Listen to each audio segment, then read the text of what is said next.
Dark Empath destroys a narcissist. Picture someone with all the toxic traits of the dark triad, narcissism, Machiavellianism, and psychopathy. But they also have a strong sense of empathy. We think we know the monster.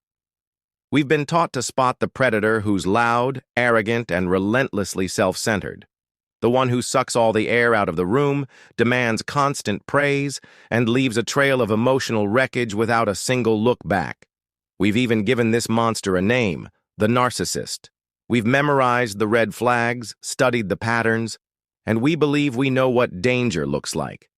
But what if the greatest threat isn't the emotional bulldozer, but the emotional ninja? What if the most dangerous person you'll ever meet isn't the one who ignores your feelings, but the one who understands them perfectly? A predator who listens to you with intense focus, not to comfort you, but to catalog your deepest fears, your insecurities, and your secret desires. A personality so sophisticated they can bypass all your defenses because they show up disguised as the one thing you've been searching for, someone who finally gets you. Today, we're unmasking this hidden predator. This isn't about the classic narcissist you've been taught to fear. This is about a far more insidious and shadowy personality profile, one that combines the darkest parts of human nature with the one trait we're all taught to trust: empathy. We're entering the world of what a growing body of research is starting to call the Dark Empath. The shadow in the room. For decades, popular psychology has zeroed in on the clear and present danger of narcissism. We see them in headlines, in movies, and sometimes across the dinner table. They're often defined by a profound lack of empathy. They can be emotionally blind, unable to truly grasp or share the feelings of others. This deficit is what makes their behavior so baffling and hurtful. They invalidate your emotions, dismiss your pain, and then act surprised when you're upset because on a deep level, they just don't get it. Their manipulation is often obvious, loud, demanding, and built on dominance. It's like being hit by a truck. The damage is immediate and you know exactly what happened. But some recent research has identified a different, more chilling profile. Imagine a person who has all the toxic ingredients of the dark triad traits, narcissism, Machiavellianism, and psychopathy, but with one critical addition, a highly developed sense of empathy. Not the warm, fuzzy empathy that builds connection, but a cold, analytical form called cognitive empathy. This is the ability to intellectually understand how someone feels, to see the world from their exact perspective without feeling any of it yourself.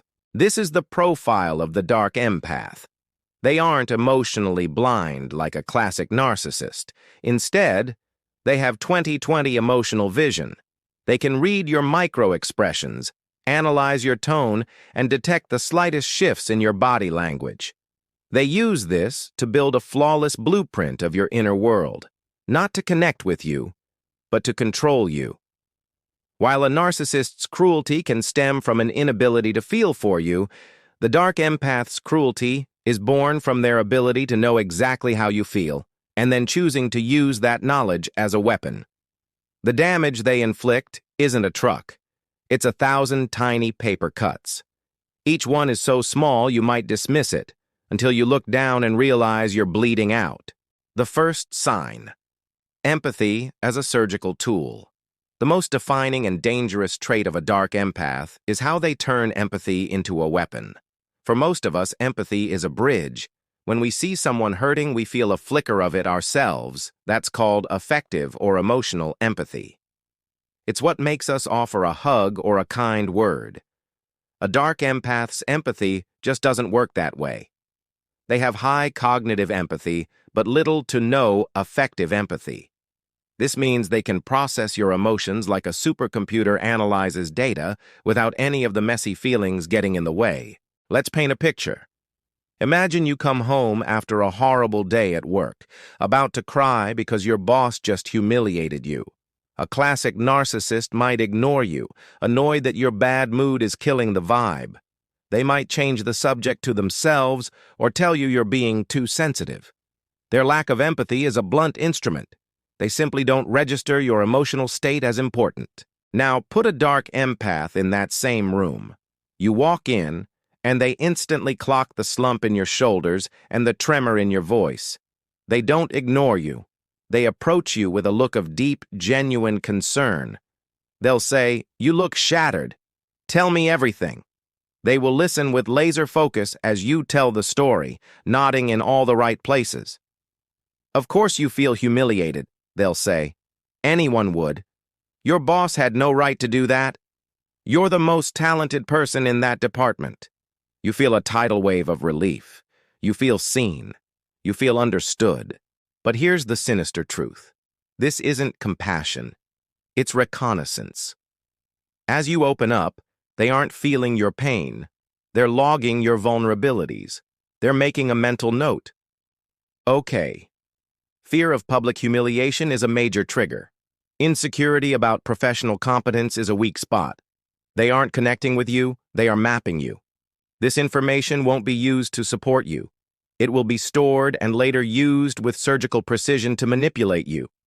Months later, in a fight, they might casually say, "You know, maybe your boss had a point. You can be a little oversensitive when you're not the star of the show." It's a devastating blow, designed to hit you exactly where they know you're weakest. All thanks to the trust you gave them at your most vulnerable moment. Their empathy isn't a bridge, it's a Trojan horse. The second sign: malicious humor and covert aggression. Another weapon in the Dark Empath's arsenal is their use of humor as a delivery system for aggression. Unlike the overt, sometimes rage-filled attacks of a classic narcissist, their jabs are subtle, disguised, and always give them plausible deniability.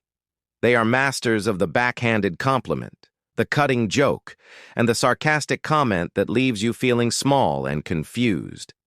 A typical narcissist, feeling threatened by your success, might just openly belittle you. If you get a promotion, they'll say, "It's about time. I was promoted way faster than that." Their need to be on top is obvious and easy to see. It's crude, but it's transparent. The Dark Empath's approach is far more elegant. Using the map they've made of your insecurities, they design their humor to be a form of covert attack. Let's say you've told them you feel like an imposter in your new job. After you get that promotion, they won't put you down directly. Instead, they'll smile warmly and say in front of your friends, "That's amazing! I'm so proud of you. Let's just hope they don't find out you're winging it just like the rest of us." They'll say it with a laugh, like it's just a playful ribbing between pals. Others might chuckle, but you feel that cold sting. The joke was a guided missile aimed directly at the fear you shared in confidence. And if you dare to call them on it, they'll immediately flip the script. "What? I was joking. God, can't you take a joke? You're being so sensitive." This is a classic gaslighting move. They use their social charm and the cover of humor to make you think you're the problem. You start to question yourself. Was it just a joke? Am I overreacting? This constant self-doubt is corrosive. It eats away at your self-esteem and makes you less likely to trust your own gut. Their humor is a way to put you down and keep you in your place without ever firing a direct shot, all while keeping their mask as a charming, likable person perfectly intact. We're peeling back some very complex layers of the human psyche here.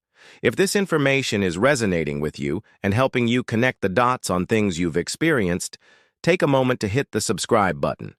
Our mission here is to bring clarity to confusion and empower you with knowledge so you can navigate your world with more wisdom.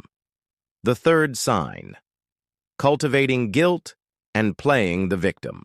Guilt is one of the most powerful levers of manipulation, and the Dark Empath is a virtuoso.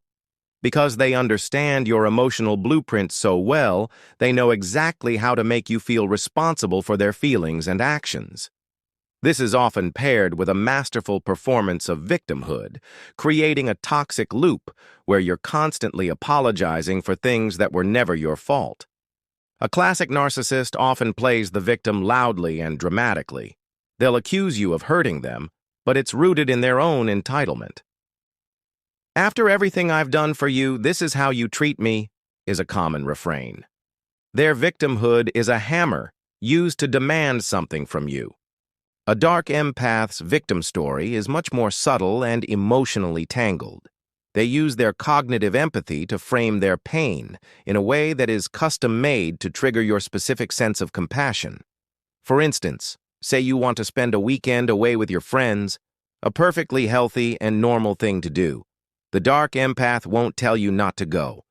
Instead, they'll sigh and say something like, "No, of course you should go.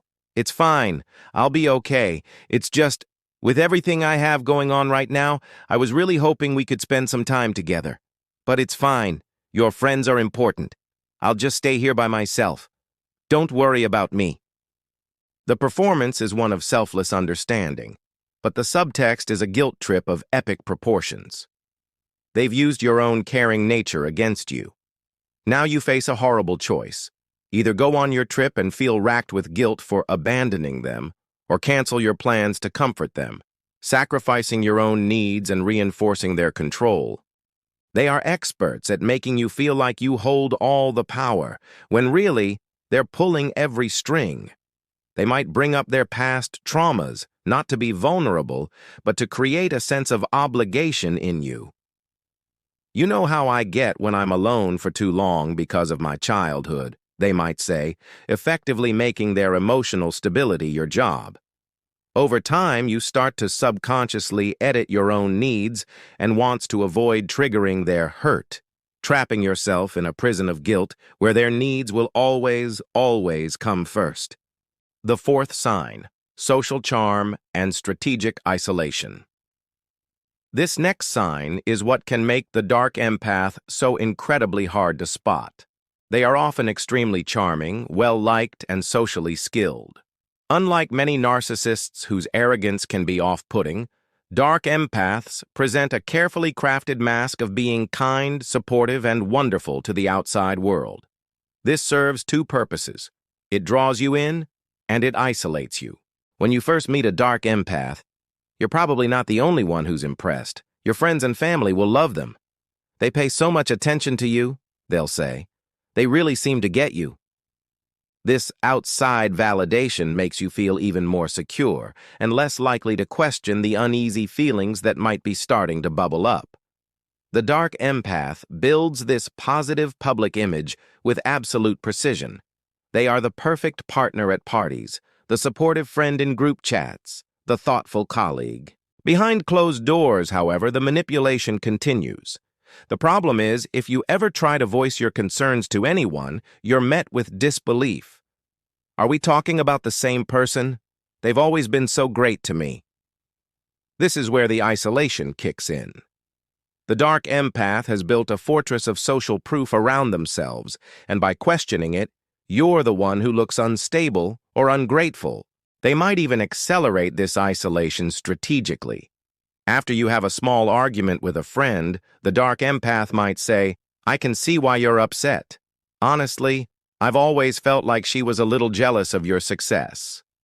They position themselves as your only true ally, the only one who has your back, while quietly cutting the ropes to your support system. Eventually, you can find yourself totally alone, with the dark empath as the central character in your life. This dependency is the endgame. When you have no one else to turn to for a reality check, their version of reality is the only one you have. Their control becomes absolute. The solution is awareness.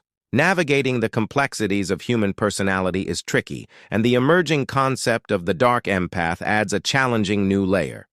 It's important to remember that dark empath is a term from recent research. It's not a formal clinical diagnosis. Still, it points to a chilling possibility. We've learned that the absence of empathy is dangerous, but we must now consider that the presence of cognitive empathy, when it's not connected to genuine compassion, can be just as corrosive. The danger of this personality profile is its subtlety. They don't announce themselves. They slide past our defenses, wearing the mask of a friend, a confidant, a soulmate. The harm they cause is often invisible, a slow poisoning of your self-esteem and your trust in your own perception. So, what can we do? The answer isn't to become cynical or build walls around our hearts. The answer is awareness. The antidote to covert manipulation is overt recognition. By understanding these patterns, the weaponized empathy, the malicious humor, the guilt-tripping, and the charming isolation, you reclaim your power. This knowledge turns confusion into clarity. It gives you permission to trust that quiet voice in your gut that says something here isn't right, even when everything on the surface looks perfect. Protecting yourself starts with honoring your own reality. It means knowing that real empathy builds you up. It doesn't slowly dismantle you piece by piece. True support fosters your independence. It doesn't create dependency. And authentic connection feels like peace, not a constant state of confusion. The goal isn't to live in fear, but to live in wisdom, armed with the knowledge to recognize not just the loud monsters, but the silent predators too. Because seeing the threat for what it is the first and most powerful step you can take. The experiences we've talked about today can be unsettlingly familiar. We want this to be a space for shared understanding. So, we have a question for you. Have you ever encountered someone who seemed to understand you perfectly, only to use that understanding in a way that felt like a weapon? Share your thoughts in the comments below. Your insight could be the validation someone else has been searching for to finally see their own situation clearly. And finally, if this video gave you a new perspective, please consider liking this video and subscribing to the channel. Thank you for watching. Stay aware and stay safe.